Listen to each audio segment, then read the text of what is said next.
The Lotus Sutra, Chapter 24, Bodhisattva Gadgadashvara.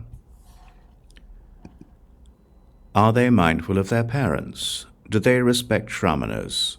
Do they not have false views or erring thoughts? Do they control the desires of their five senses? O Bhagavat, do the sentient beings conquer Maras?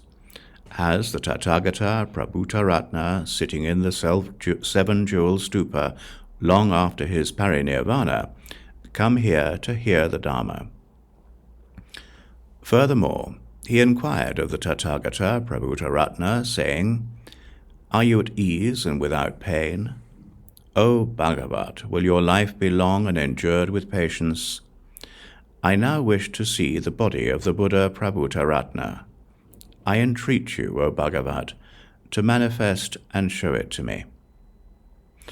At that time, the Buddha Shakyamuni said to the Buddha Prabhutaratna, This Bodhisattva Gadgadashvara wants to see you.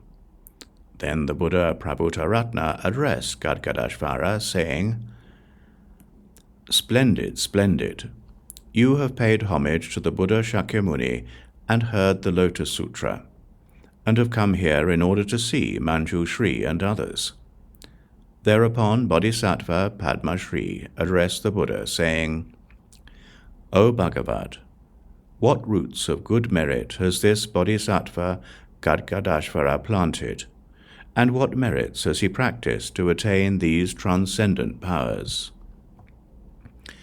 As a result of his deeds, he was born in the world of the Buddha Kamala Dala Vimala Naksatra Raja Sam Kusumita Bija, and has attained his transcendent powers.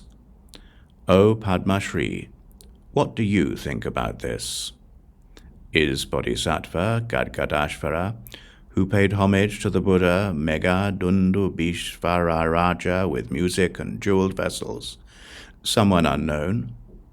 Bodhisattva Mahasattva Gadgadashvara here present is one and the same. O Padmashri, having closely and respectfully attended innumerable Buddhas and planted roots of good merit over a long time, this Bodhisattva Gadgadashvara met hundreds of thousands of myriads of kotis of Nayutas, of Buddhas equal in number to the sands of the Ganges River. O Padmashri, you think that the body of Bodhisattva Gadgadashvara exists only here. However, this Bodhisattva manifests himself in various bodies. He has thus taught this sutra in many places for the sake of the sentient beings.